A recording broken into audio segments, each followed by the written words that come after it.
கவலை இல்லாம colour print பண்ணுங்க, அதுவும் மிக குறைஞ்ச விலையில. Epson eco tank printers. இது வெறும் ஃபேபுலஸ் இல்ல, இது டோட்டலி பிரிண்டபிளஸ். வாக்காளர் பட்டியலில் வந்துட்டு நாம் இந்த ஒரு எஸ்ஐஆர் சொல்லக்கூடிய இந்த பணியை நாம் தொடங்கி வச்சோம். இதன் முதற்கட்ட பணியாக 27/10/2025 அன்று வாக்காளர் பட்டியலில் இடம் பெற்றிருந்த வாக்காளர்களுக்கு ஆண்கள் 13,40,442, பெண்கள் 13,95,938, மூன்றாம் பாலித்தவர்கள் வந்துட்டு 291, மொத்தம் 27,40,631 வாக்காளர்கள் அக்டோபர் 27, 2025 தயாரிக்கப்பட்ட வாக்காளர் பட்டியல அவர்கள் வந்துட்டு இடம் பெற்றிருந்தார்.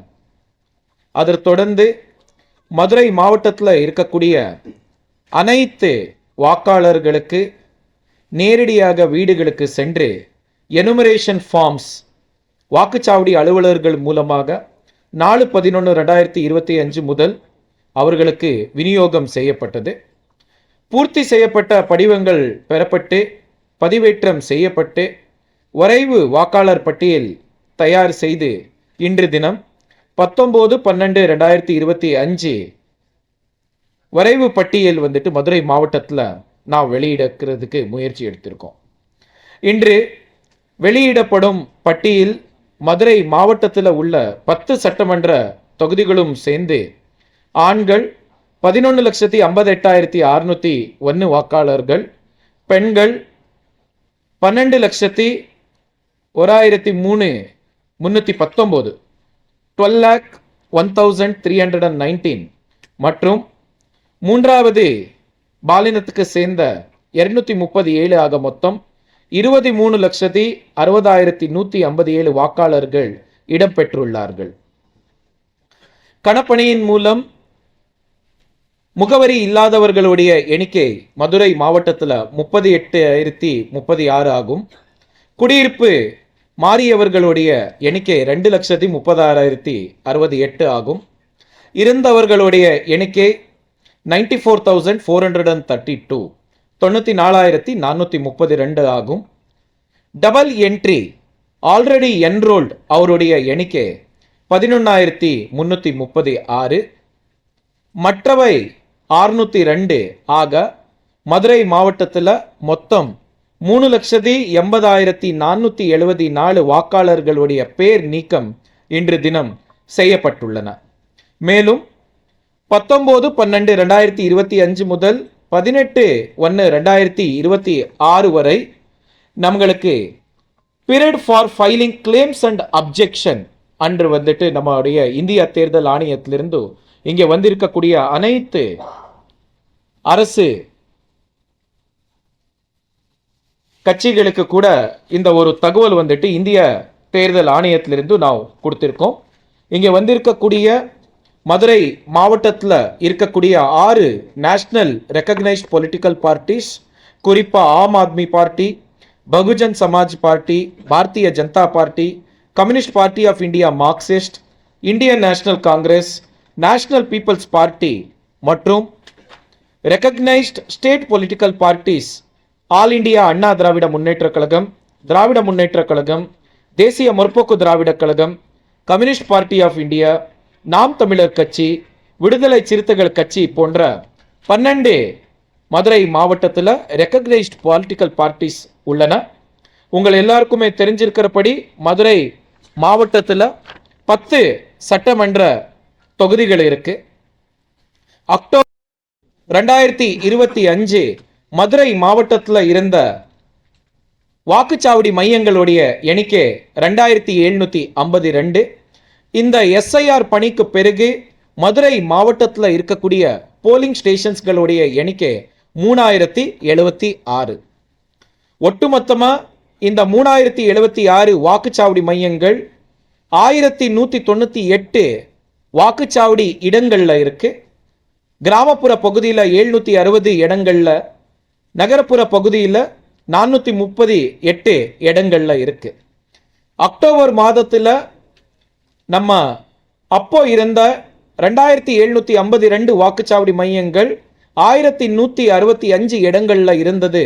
தற்போது 3076 வாக்குச்சாவடி மையங்கள் 1198 இடங்கள்ல இருக்கிற விஷயம் இங்கே வந்திருக்கக்கூடிய அனைத்து கட்சி நிர்வாகிகளுக்கு இந்த நேரத்தில் நான் சொல்ல விரும்புகிறேன்.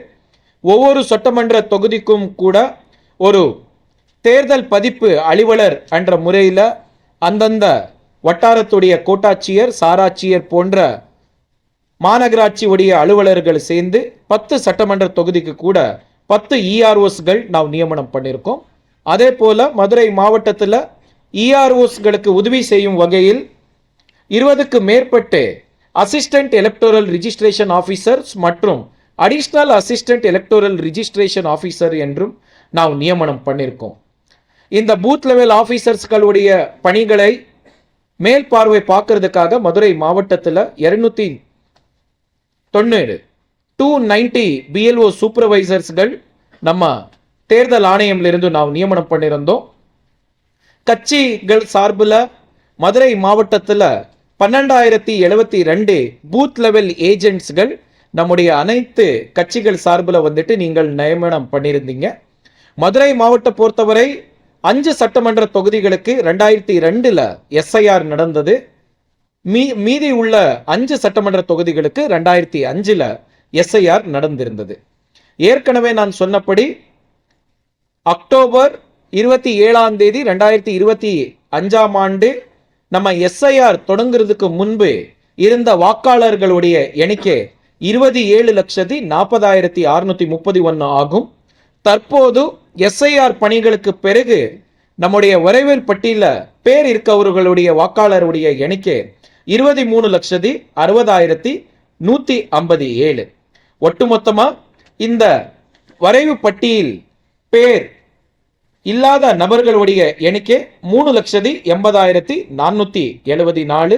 கிட்டத்தட்ட 13.88% வந்துட்டு பேர்கள் வந்துட்டு நம்ம எஸ்ஐஆருக்கு பிறகு நாம் நீக்கிறோம். இதில் ஆப்சென்ட்களுடைய எண்ணிக்கை 38,036, 1.39%. ஷிஃப்டட் உடைய எண்ணிக்கை 2,36,068, 8.61%. இறந்து போனவர் வாக்காளர்களுடைய எண்ணிக்கை 94,432, 3.45% ஆகும். Already enrolled or double entry 11,336, 0.41%. மற்றவை 602, 0.02%.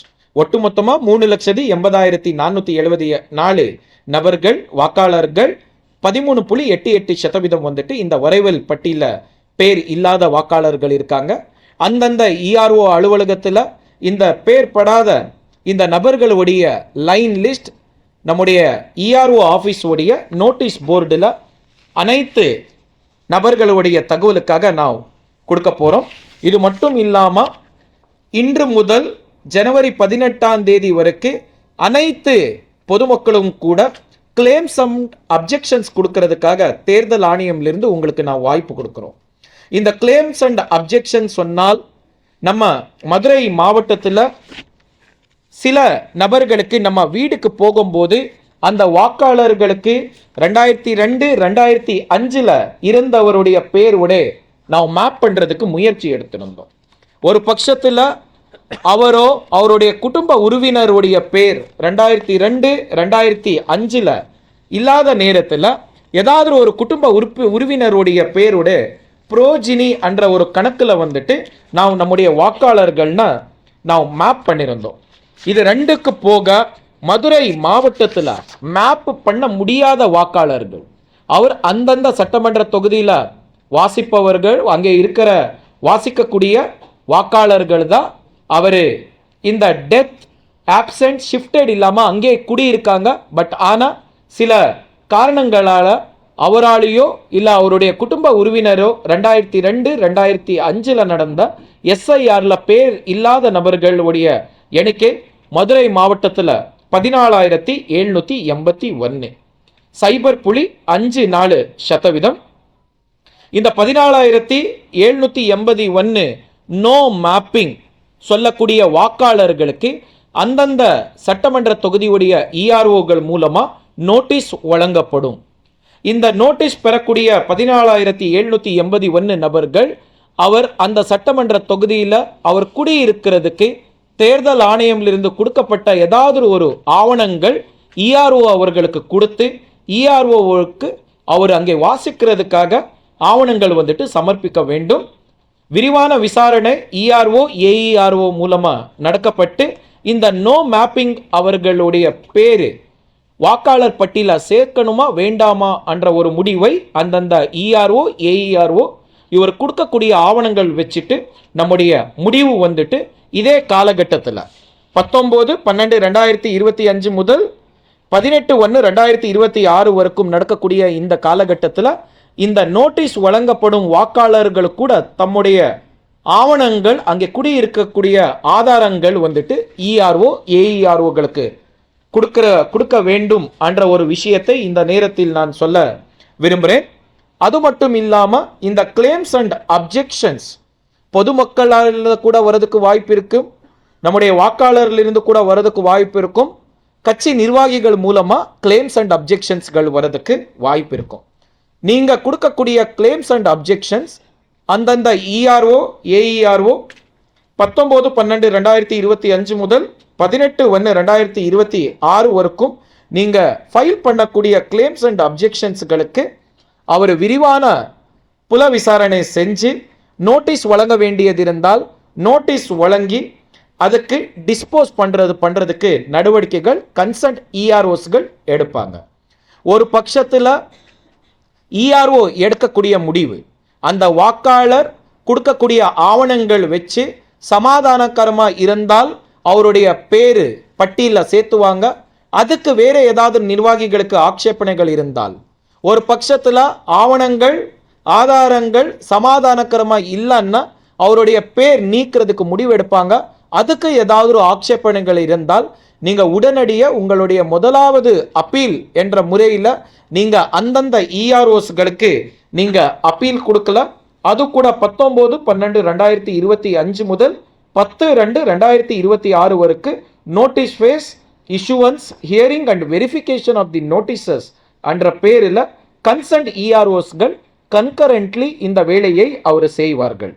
ஒரு பட்சத்தில் இஆர்ஓ எடுத்த முடிவு அந்த வாக்காளருடைய பேர் அந்த பட்டியல் சேர்த்தாமல் போகிறதோ சேர்த்திருக்கிறதுக்கோ ஏதாவது ஒரு ஆட்சேபனைகள் இருந்து இஆர்ஓ கொடுத்த முடிவு உங்களுக்கு சமாதானகரமாக இல்லைன்னா அடுத்த அப்பேலேட்டாக மாவட்ட ஆட்சித்தலைவர் மற்றும் மாவட்ட தேர்தல் அலுவலர் அவர்களுக்கு நீங்கள் மேல்முறையீடு போகலாம். மாவட்ட ஆட்சித்தலைவர் மாவட்ட தேர்தல் அலுவலர் வழங்கக்கூடிய அந்த முடிவுக்கு சமாதானம் இல்லமென்றால் மீண்டும் மாவட்ட ஆட்சியர் கொடுக்கக்கூடிய அந்த ஒரு ஜட்ஜ்மெண்ட்டுக்கு அப்பலேட் டிசிஷனுக்கு பிறகு 30 நாளுக்குள்ளார அடுத்த மேல்முறையீடு என்ற முறையில் நீங்கள் முதன்மை தேர்தல் நம்முடைய சீஃப் எலக்டோரல் ஆஃபீஸர் அவர்களுக்கு கூட நீங்கள் மேல்முறையீடு போல. ஸோ ஒவ்வொரு வாக்காளர்களுக்கு கூட 3 மேல்முறையீடுகளுக்கு நான் வாய்ப்புகள் நான் கொடுக்குறோம். முதலாவது மேல்முறையீடு அந்தந்த சட்டமன்ற தொகுதியுடைய இஆர்ஓ, 2வது மேல்முறையீடு மாவட்ட ஆட்சித்தலைவர், 3வது மேல்முறையீடு சிஇஓ கவர்மெண்ட் நம்ம தமிழ்நாடு அவர்களுக்கு இந்த ஒரு வாய்ப்பு நான் கொடுத்திருக்கோம். இதற்கு பிறகு வருகின்ற 13/2/2026 வரைக்கும் நம்ம பட்டியலில் திருத்தம் எல்லாம் பண்ண பிறகு நம்ம இந்திய தேர்தல் ஆணையமுக்கு பர்மிஷன் கேட்டு ஃபைனல் ரோல் பப்ளிகேஷனுக்காக நான் அனுப்ப போகிறோம். February 17, 2026 மதுரை மாவட்டத்துடைய ஃபைனல் எலக்டோரல் ரோல் வெளியீடு செய்கிறதுக்கு நான் இப்போ முடிவு பண்ணியிருக்கோம். ஸோ இது சம்பந்தமாக ஏதாவது சந்தேகங்கள் இருந்தால் கன்சர்ன்ட் இஆர்ஓஸ்களுக்கு தொடர்ந்து அனைத்து கட்சி நிர்வாகிகளுடைய தொடர்பில் இருக்க வேண்டும் என்ற ஒரு இன்ஸ்ட்ரக்ஷன்ஸ்கள் வந்துட்டு நம்ம தேர்தல் ஆணையத்திலிருந்து நான் உங்களுக்கு கொடுத்திருக்கோம். இப்போதைய 10 சட்டமன்ற தொகுதிக்கு சேர்ந்த டிராஃப்ட் ரோல் வரைவல் பட்டியல் வந்துட்டு மதுரை மாவட்ட நிர்வாகம் வந்துட்டு இப்போ ரிலீஸ் பண்றதுக்கு நான் தயாராக இருக்கோம். எண்ணிக்கை 3,80,474 13.88%. அதில் absent 38,036 1.39%. Shifted 2,30,60. Death voters 94,432 3.45%. Already enrolled 11,336 0.41%. Others 602 0.02%. இருந்தா மாற்றி இந்த இடத்துக்கு வந்திருந்தால் அவர்களுக்கு ஃபார்ம் 6 வழங்கப்படும். கூட அனெக்ஷர் டி ல இருக்கக்கூடிய டிக்ளரேஷன் ஃபார்ம் ஃபில் பண்ணிட்டு அவர் ஃபார்ம் 6 வந்துட்டு கன்சர்ன் பூத் லெவல் ஆபீசர்ஸ்களுக்கு கொடுத்தா அதை நான் விசாரணை செஞ்சு அவருடைய பேர் வந்துட்டு நம்ம பட்டியல சேர்த்துறதுக்கு நடவடிக்கை நாம் எடுப்போம். அதே மாதிரி ஏதாவது ஒரு காரணத்தினால் அவர் அந்த இடத்திலிருந்து மாற்று இடத்துக்கு போயிருந்தால் அவருடைய பேர் ஷிஃப்ட் கீழே கொண்டு வரதுக்கு கூட ஃபார்ம் 8 வழங்கப்படும். அந்த ஃபார்ம் 8 பிளஸ் டிக்ளரேஷன் ஃபார்ம் ரெண்டுமே சேர்ந்து அந்த வாக்காளர்கள் வந்துட்டு அவருடைய பேர் அந்த தொகுதிக்குள்ளாரையே வேற இடத்துக்கோ இல்ல வேற உடைய தொகுதிக்கு கூட அவருடைய பேர் வந்துட்டு அவர் ஷிஃப்ட் பண்ணலாம். தேங்க்யூ.